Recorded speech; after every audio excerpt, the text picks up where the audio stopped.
Welcome, everyone. I am really excited today to have my friend, the brilliant Scott Rechler here today, who is the CEO of RXR. Welcome, Scott. Thank you for coming today. Well, Bess, thanks for having me. I appreciate it. You and your partners launched RXR in 2007, about a year before the great financial crisis that we all know about. What was that experience like, and how does it compare to the real estate crisis that we're in today? So we started RXR after we had sold our former company, which was a company called Rexon, which is a public company. We sold it to SL Green for $6.5 billion in January of 2007. It was a great time to sell a company, right. A really bad time to start a business. And people sometimes ask, what was the one thing you would change in life? I probably would have taken a vacation from 2007 to 2009, but instead we immediately started this business and kept a large infrastructure and went around the world raising capital to be able to invest in the dislocation that was happening in the great financial crisis when things began to recover. And we actually didn't start reinvesting until August of 2009. So imagine we sold in January of 2007 and we went all that period of time before we really got comfort to reinvest. And what was interesting, I guess, in the comparison to today at least, is that when we started in 2009, there was not a lot of people investing, and there was almost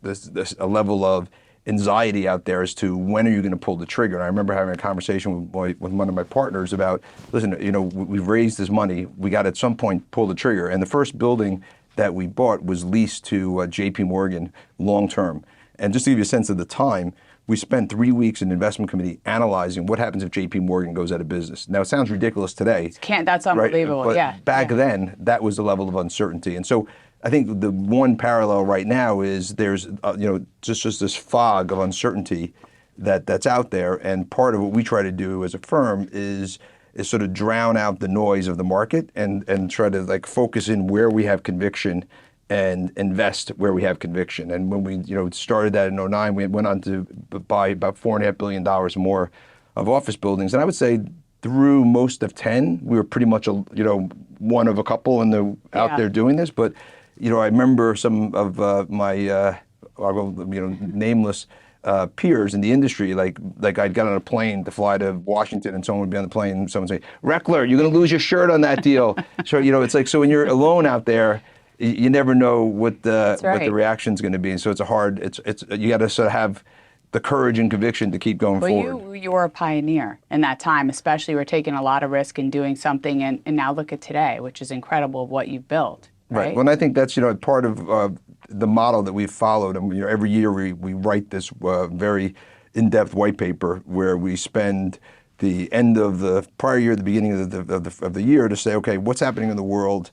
How's that going to impact our markets, our customer, our business, and how do we want to change and try to be able to come out of that with conviction that's leading where things are going, not where they were. To your point, it's we don't want to be a prisoner of the past. We want to be a pioneer of the future. And I think an advantage that we have as a firm is that we're big enough that we can take risks and invest capital, take risks, but we're small enough that we can still be agile and adjust quickly as time goes on. So that model has enabled us to do a lot of that. Okay, so let's talk a little bit about what's going on currently today. We read the headlines with commercial pre the pandemic, right? All of this commercial space, people overpaid. They bought during low interest rate environments. They had full occupancy or higher occupancy than they do today. Fast forward, interest rates have gone up incredibly, and occupancy is much lower, all of those challenges. So how do you see the market today, and how do we pivot from there? How do people who have these maturities coming up, let's say in the next few years, how do you see that playing out? Right. So I first just say that across the whole commercial real estate space, office, residential, every other sector, is being impacted by this interest rate paradigm, right? And that's we're feeling it too, right, of course. Right. So in the multifamily space is going to feel it.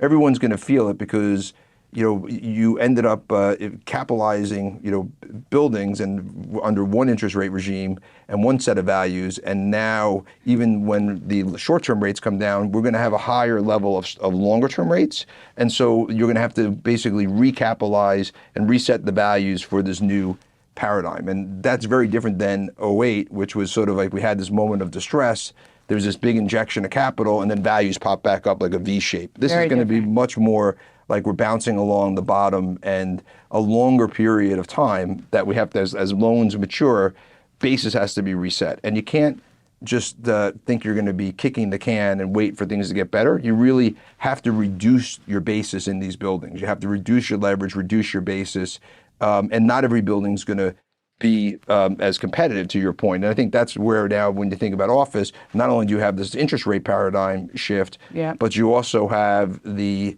fact that there's the change of the way that people work, and some buildings are going to be more competitive than Like others. you were talking about like the A, B, and C. Right, that we call the trifurcation of buildings, the brand new stuff that people will pay crazy prices for still.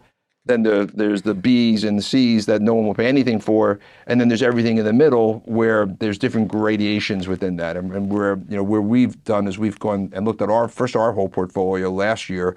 What we called was Project Kodak, so they're naming it for, here was this company, and then technologies changed, and Right. a part of their business didn't work, which was film, and they could have leaned into digital. So we said, okay, which of our buildings are film, and which of our buildings are digital, and let's focus on the ones that are digital. And even if they have a broken capital stack, that means they'll be competitive. Then let's focus on investing in a way that we can actually enhance the capital stack and be competitive. The ones that are film, we're not going to put good money after bad, unless the basis gets so low that we can reimagine the use of that building. So we've done that with our portfolio, and have been in that process now of working through things with lenders. Last year, we invested $1 billion into what we call the digital assets, and reduced leverage as through that process as well.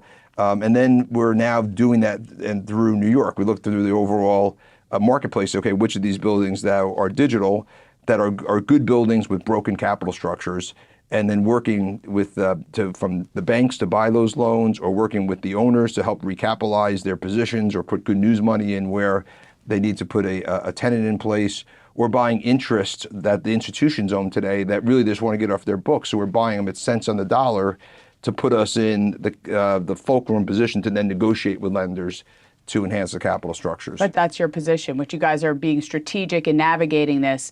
What do you say about the overall market in general, commercial space in general? Yeah. So again, I think in last year's white paper, or this year's white paper, I said that 2023 is going to be the bottom of the post-COVID leasing volume on office, because we see now, and it really started, I would say, after the Labor Day on 23, companies began to come back to the workplace, and they realized, okay, it's going to be hybrid work, but that's at least 3 days a week. Mm-hmm. And 3 dadays a week, you still need almost the same amount of space as you need if it was 5 days a week. Right.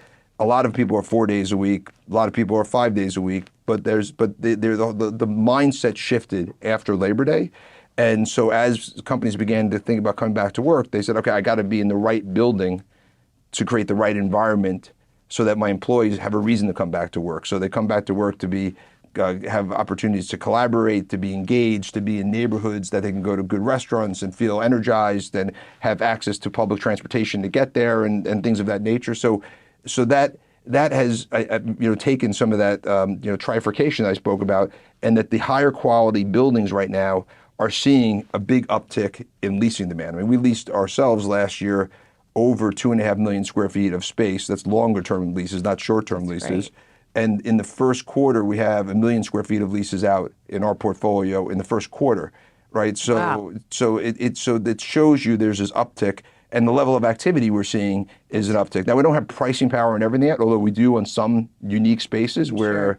there's just not enough of the blocks of space, and it's 6th Avenue, Park Avenue. There's a certain Grand demand, Central, right? Yeah. That you have. So you got to be, I call it like a stock picker strategy, because to your point, not every building is going to be there. That's right. And then the buildings, then there's the subset of buildings that are not leasing because they do have broken capital structures, and sort of the brokers call them zombie buildings. So right, that even if the tenant wanted to be there, they can't get the TI dollars and the capital That's right. invested, so they don't really bring tenants to those buildings. And then there's the other buildings that are the competitively obsolete buildings. And the analogy that I think we were going through cities around the country is what happened in the mall space after e-commerce. When you think about after e-commerce happened, everyone said the malls are dead, people aren't going to come back to malls. And what ultimately happened was, it wasn't all malls are dead, but if there were 5 malls, 2 became really successful malls. And they started with the fact that people went to them tenants then opened up, they added programming, they became a destination, and then eventually the capital markets began to distinguish between which are the malls that are competitive and which are the Class B malls, right? And so it starts with the demand of the users, and then ultimately the capital markets will adjust. But that's probably a 3 or 5 year process. So as we invest ourselves, we got to think in that 3 or 5 year, shift. And then I think from a community standpoint, we got to think about what do we do with these buildings that are not going to be competitive, right? Because it's not, in those cases, it's not about price, right? If you can't lower the price enough to even make sense for it to work or for a tenant to want to be there. So that's where thinking about, can you create mixed use environments? Can you mix it with? Can you convert? That's the discussion. I know the mayor's office has put together this group of people talking about the office conversion to res. Right. Can you do something like that? While you brought that up, talk to me a little bit about that. We've looked at some of that ourselves. It's not that easy to do it. People talk about it, but it's not that easy for so many reasons. What do you think about that future? Is there a real possibility for a lot of that happening in New York City? Right. So the first, you're 100%, it's not easy, right? And the second, to your point, even if it's a lot, it's not going to be enough to move the dime fully, right? And then I would say the third thing is to really facilitate it. You need two things to happen structurally on a macro basis. One, you need values to come down low enough that you're effectively buying these buildings for just about land costs on a per foot basis, right? Because also, remember, the efficiency of what you use for an office building versus a residential building is different, so different in the core. You have to look at everything. So you have to really buy cheap. And then you need government to support this by streamlining approval processes so that you have clarity that you can get something done, or setting the framework, because no one's going to start it with a hope that when you get through a EULA process, you'll have that done. And put incentives, tax incentives in place to do this. And the challenge with the tax incentive plans that have been put forward to date is that they're trying to solve every problem, and then it ends up solving no problems. That's right. Right? They say, okay, well, we're going to let you convert this to residential, but you need to use all union labor, and you need to make it, carbon neutral, and you need to have 35% affordable housing at 60% AMI. And by the time you're all said and done, you're not making Nobody's interested in doing that. And you can't do it. There's no economics that work. So that has to happen. And then building by building, you have to have, you have to choose which are the more efficient floor plates. Like we're doing one in Lower Manhattan. It's got it's a pre-war building. It's got two entrances into the lobby, very elegant lobby. So you can have office on the bottom and residential on the top, with two different elevator banks and two different lobbies. And then you have 21,000 foot floor plates that are C-shaped, so they're not deep. So you can put 21 apartments per floor. That makes for good layouts. Right, so it makes for good layouts when you do it. So that's an easy one. We're looking at other ones that are a little bit more complex. We're looking at some student housing because you can actually use some of the depth for community area, meeting area that is more in demand for student housing than you would have for others. So we have like 5 or 6 on our boards right now that we're trying to see about how to do it. But it's not easy, and it's not gonna move the dime enough. No, it's not. And people, it's talked about a lot. Like, just convert all those buildings, but it's, as you know, it's easy to say but harder to do. That's right. So, where do you see opportunities in this market, if there are any? There are. As I say, I already noted one, right, which is buying the LP interest from institutions. So we've bought already 3 million square feet of Class A office building interest, 40 to 49% interest in these buildings. We have offers out right now on about $500 million of debt that banks are holding on performing loans. That with the view that banks are going to want to try to move office loans off of their books of business. So there'll be moments in time. We're expecting at ends of quarters when they got to get ready for reporting, that activity to kick up and be able to do that. Working with other owners that their equity isn't funding, and they have good buildings and they have tenants, but their equity isn't funding, that we step in and will provide that good news money in there as well. So I think there's a lot of opportunities in New York to do this, but I would say we're in the early innings. And I think that I think that what happened, is that the economy is, there's at a macro level, it just feels so strong, and so it's just sort of has created this, false sense of comfort. But the day of reckoning is still happening, right? While it's still strong, we still have the structural issue that our capital structures don't match, where the new reality is going to be. And it actually has the opposite problem, because if the economy feels so strong, interest rates are going to stay higher for longer. And higher for longer is bad for commercial real estate, for residential real estate, and for banks. That's true. Yeah. I mean, talking about, post-COVID and how people are now working, remotely, I think, the jury is out. The hybrid model is what a lot of people have just said, okay, you can work 1 or 2 days from home and then come into the office a few days. How is that going to end up for the commercial real estate market if in the event that, people they're just not coming in as much as they used to? How do you think that will impact the commercial market or the office space market? I think cities like New York are, and when I look at other cities around the country, we're probably best positioned right now. And it's interesting because we were the worst coming out of COVID because we got hit the hardest by COVID. We did. Everybody left. We saw everybody flee. Right. So, but now, New York is magnetic, right? And people want to be here, and the young people want to be here. And none of it tell you, the residential markets are strong. Our multifamily portfolios are, in the 99, 98% occupied, right? I mean, so people are here, and they don't want to work out of small apartments, so they want to be in the office.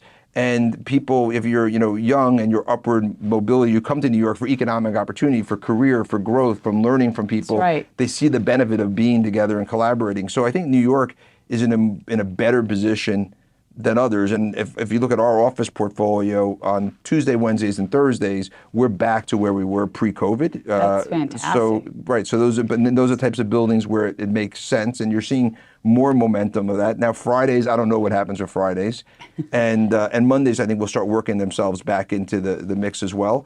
And then if you are in a hybrid environment, what you have to then think about is the urban ecosystem, right? Because if you have empty office buildings on Friday or not as much activity, how are restaurants going to survive, right? How are how's our transportation, everything, system, the little shops, everybody, they need people to come in. So you need that system to be working, which is why you need these live, work, play communities like we did in Lower Manhattan after 9/11.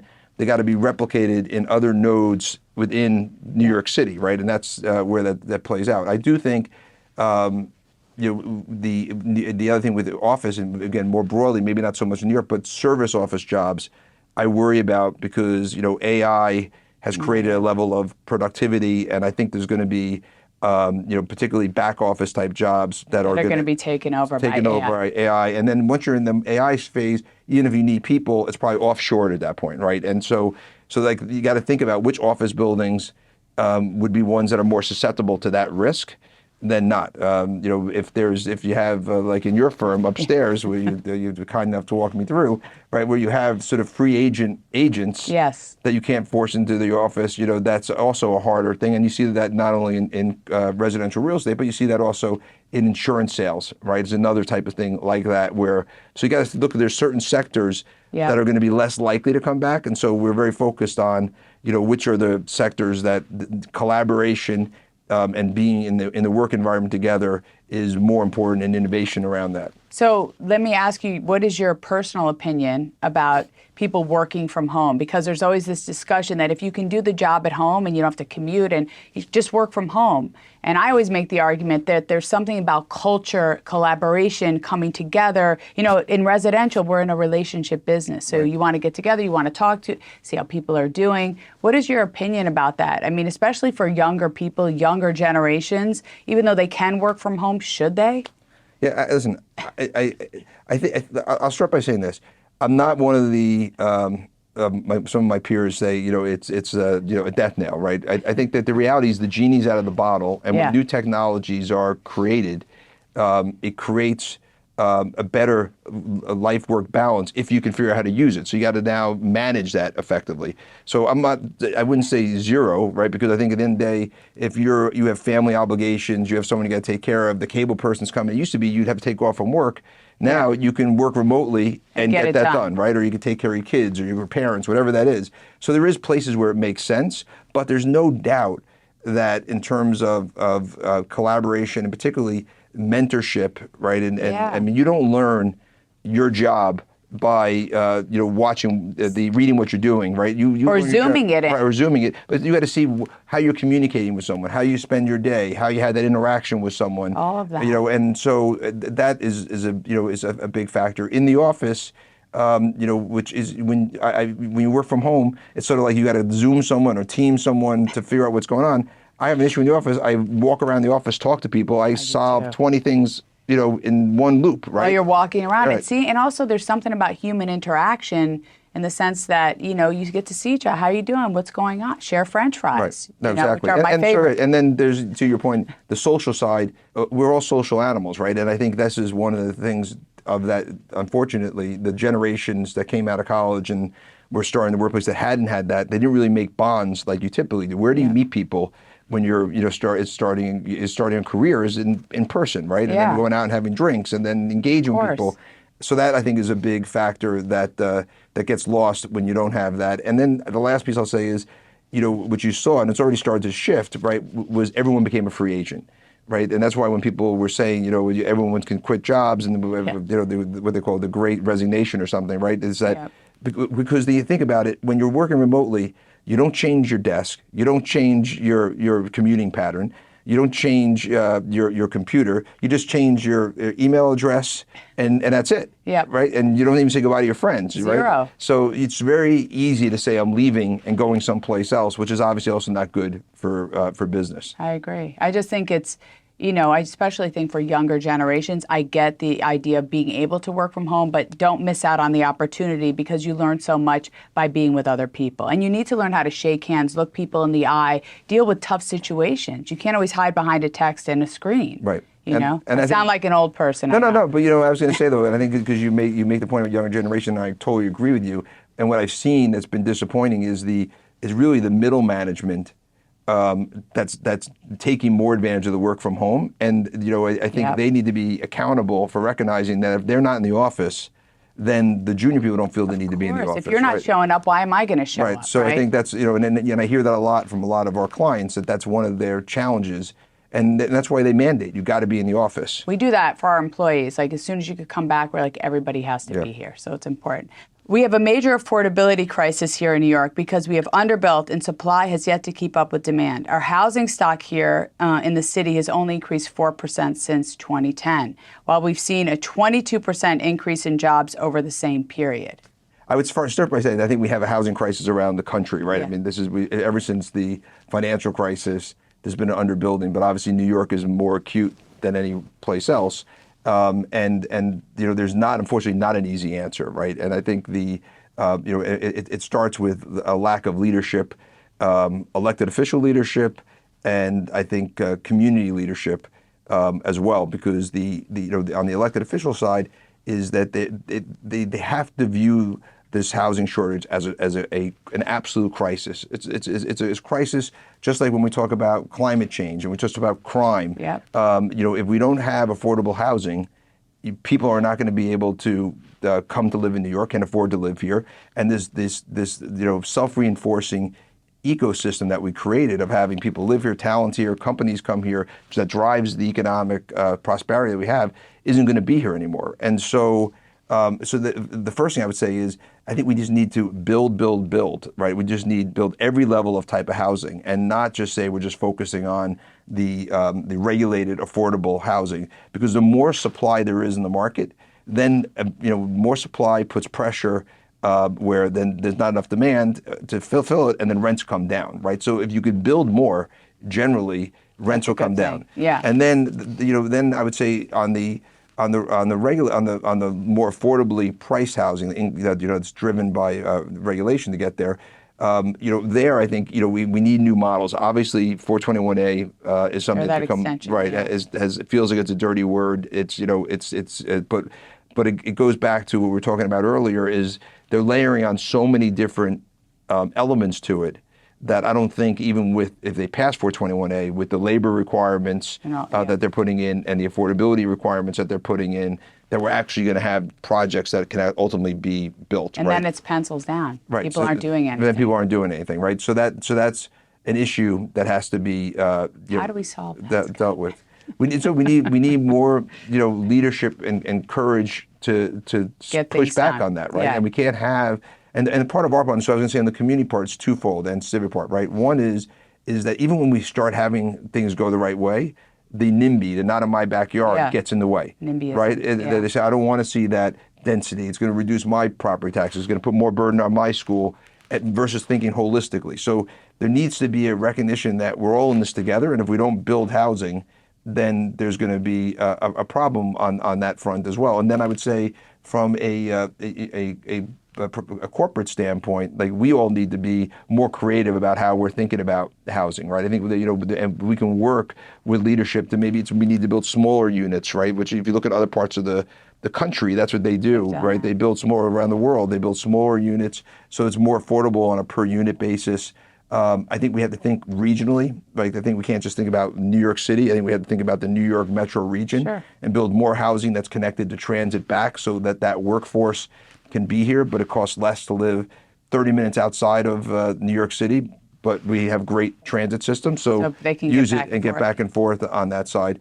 And then, our tax structure's been off, right? That's part of the problem with multifamily is that the taxes are just too high. Well, that's why we've had this sort of flee. We've had so many people leave. Exactly. But we also do need politicians, legislators, we need people to also understand the challenges and be on board to work with us to make those things happen, that's right? And that's the problem is that that's what I said, it's leadership, right? I mean, it's leadership. And again, it is definitely the elected officials is a piece of it, but even where they have it, we also don't do a great job of activating and having our voices heard, right?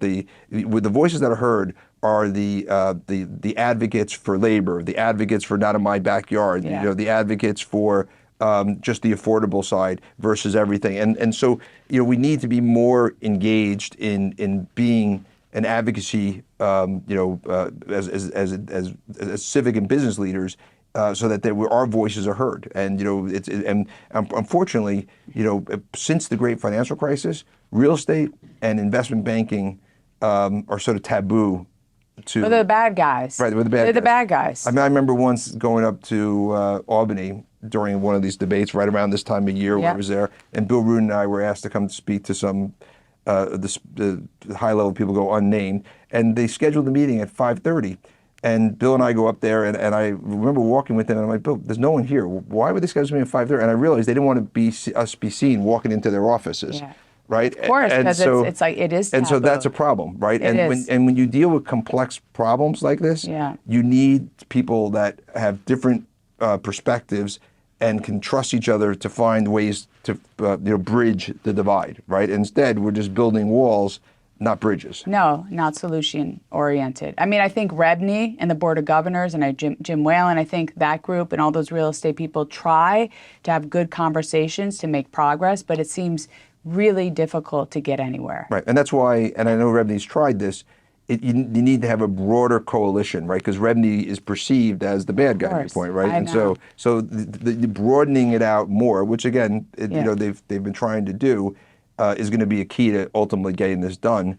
But unfortunately, when you look at a lot of our legislatures, they're somewhat, binary in their view, and they're not willing to listen to where that is. And so you sometimes need to, take a more aggressive approach for some of these policies. And I know Governor Hochul tried last year to do it, but it's something that has to be done. And if not, wherever they can do with their executive powers, they should do with their executive powers. Yeah, because people are feeling a bit disappointed and frustrated. And people are saying, I'm leaving the city. I'm not going to build here anymore. It doesn't make sense. And we don't want that. No, I agree. But you're very bullish on New York. You're a big believer in New York City. I'm a big believer in New York City because New York City has all the ingredients for success. That being said, I don't think our success is preordained, right? If you go back through history, New York's had moments where we're on the death steps here, right? And people say, oh, well, New York always comes back from those moments. But it came back because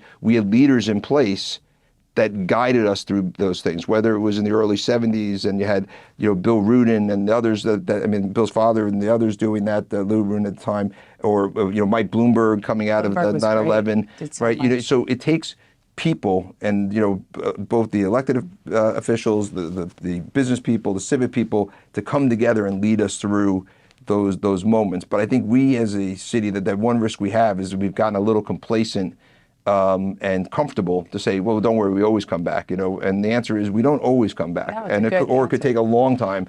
And the longer it does, the more economic scarring it creates, and the more scarring it is, the harder it is to heal. To get up, yeah. Well, you guys are headquartered, RXR, in New York, but you've been expanding nationally.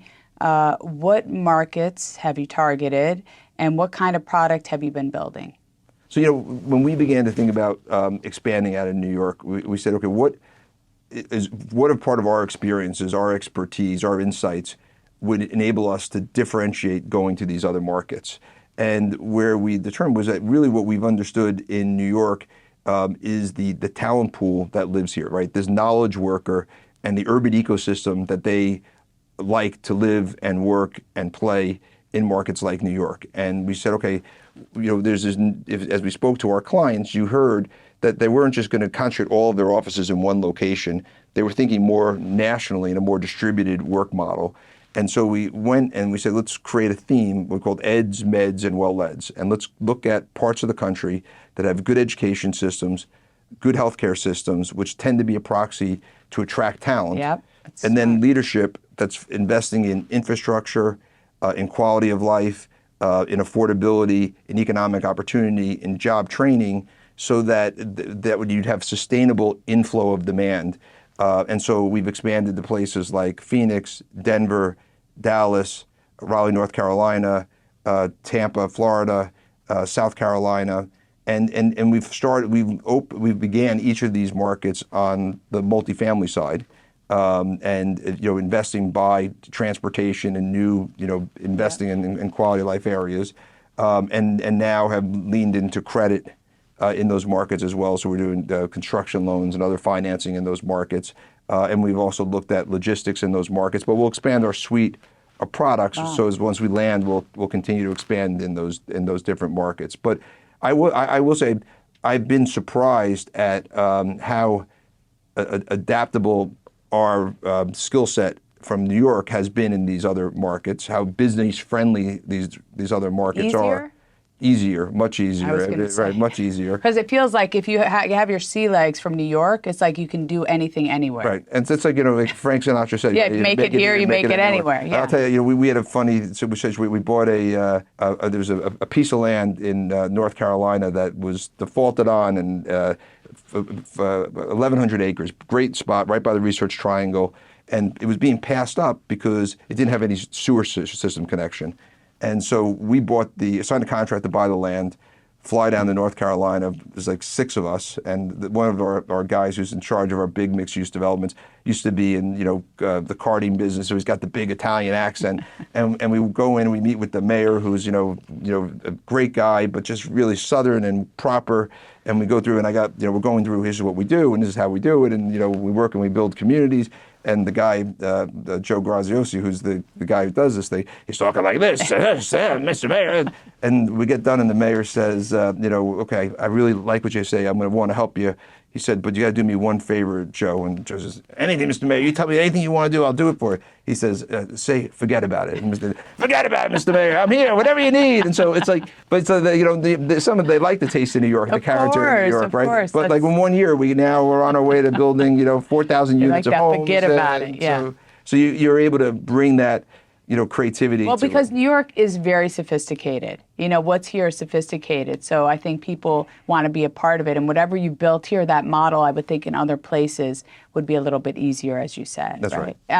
If you guys, are you in Boston, or you're going to be in Boston? We're looking at Boston. You're looking at Boston. Things, yeah. We haven't yet pulled the trigger on anything. Seems like a good place. No, it seems that's on our list of places to be. And we looked at Atlanta also as a place. That's another one. Yeah. Texas, did you say? We're in Dallas. Dallas. I Very like Dallas cool. a lot. In your opinion, how should the city and the state of New York treat the existential moment in the real estate market? I think the first thing they have to do is recognize that it is an existential moment. Do you think they do? I don't think they do. I don't either. I don't think they do yet. And I think, and this is where, part of me says it's okay, I guess, that 421A is not going to be approved, and that we go a year or two, and then the housing shortage becomes more apparent, more acute. So you're saying go more into a crisis, which would be a better thing? Unfortunately, my experience is that government and government agencies have become very good at reacting to a crisis, but they're not good at proactively preventing a crisis. Like responding, taking time and responding the right way. Right. Reaction is different. Right. They can react, But when you have to proactively do something, it is a lot more political risk in doing that and political work in doing that versus when there's a crisis, you have no choice, right? And I think it's becoming more, widely thought of as a crisis, right? And the polls are starting to show that. So a couple of elections of people saying that one of their biggest concerns is housing, just like the last election was crime. That helps move the needle to get people to do some of these changes, right? But I think, and we talked about housing, but it's even the existential crisis we're talking about with office buildings. That's an existential crisis. Yeah. If you have big empty office buildings sitting in our midtown market or downtown markets, that's going to impact tax revenue. That's going to impact the vitality of the stores and the area economy there, around that. Crime is also another thing. Right. So all those things, they all work together. Right. It's an ecosystem. It's an ecosystem. So what is the solution? I mean, it's just, it feels like in New York right now, we don't want to get it to a place where it is such a crisis, where things really fall apart, because already in the news you read about every day, crime is still a real challenge, even though I know there's more police on subways. We're seeing that they're trying to be proactive.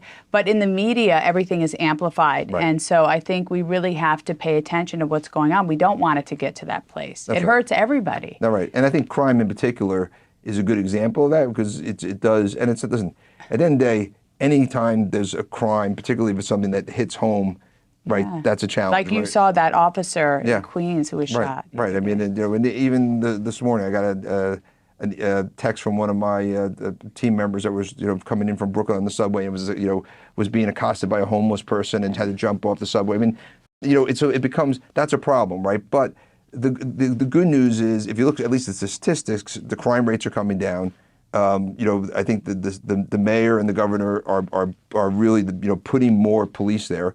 I think one of the things that we got to deal with is we got to deal also with any level of crime, right? I mean, we've also become too accustomed to people dodging paying the toll, right? I mean, I think I heard a number like it's $700 million a year that we lose in toll evasion on the subway system. Which is crazy. I mean, it all adds up. It all adds up. But this whole congestion pricing thing that's been worked on is $1 billion they're trying to raise a year. Yeah. You could get just do that, but the toll. Right. But it's also, there's a discussion about, the fact that people aren't being prosecuted, or, if you go into a drugstore today, if you ever tried to buy toothpaste, you have to get the security to come and unlock it. Right. I mean, I think the city is better than that, and I'm hoping that we can get past that. That's right. Get to a better I think place. once people think that you can get away with something small, then people think you get away with something big. Right. And then I just say the last one on this one, because I've made this point to the governor before too, is we got to get guns off the street. It used to be that if you were caught with a gun, a legal firearm, it was a 1-year mandatory jail time. Right. Period. I think it's that simple. But that's not in play anymore. No, people don't feel that. But if that was in play, you think really be a deterrent, right? For You sure. wouldn't be putting a gun versus going to court and then you're out on the street, and if you look, then they go get the next gun, right? Right. They're back and forth on this whole process. Right. Okay, this is my last question, and then I'm going to let you go. How do you think the election could impact the city? I know we're in a president. I mean, I'm not asking you to get political, but there's a lot of discussion about it, the uncertainty. Do you think that could have a huge impact on us in New York City, the election? Well, first I'll say that as you think about the year, right, I think as we get closer to the election, I think we're going to have a lot more volatility, and some of this economic momentum that we have right now, it will likely will slow down, right? Yep. Because I think people are going to have anxiety about making decisions, doing things till they see where this falls, and then obviously, there's the risk of whatever the outcome of that election is on either side of it having protests and violence and other things that that could be a concern. So none of that's good if we find ourselves in that spot. But I think we're resilient enough to get through it. Then longer term, I guess the real question is there's pros and cons with each of the elected officials' policies, right, from an economic standpoint. And globally, and everything, globally, international, right. we're in the middle of two wars. So and that's why this is, I think, a challenging thing. I mean, what I would hope is that, if it is Donald Trump that becomes president, that he, puts in effective people in the leadership positions, like Treasury and the transportation, because there are tools. And where I will say, where Biden has been good, and we're seeing is there are tools at the federal government where there's a lot of money that's untapped for things like housing, like conversions, like transportation projects that got to be out there. So you just don't want, those are long-term projects. And so when people are making long-term investment decisions, when there's a political change and if everything, that whole thing turns over, it takes away. You have to almost start from the beginning. Start from the beginning, and it takes away then, confidence of others to do that in the future. Right. Yeah, I think you're right. Well, you are so talented, so smart, so helpful. As are you. And by the way, if you guys haven't seen, you can look up Scott. He was on 60 Minutes. When was that? A few months ago? A few months ago, yeah. Was it? It was great. It was very insightful. For 3 minutes. You were so good. You were the best one on the show. What are you talking about? Filming for 3 minutes. But Scott, thank you so much for enlightening all of us. I appreciate it. It was great talking to you. Thank you. I appreciate it.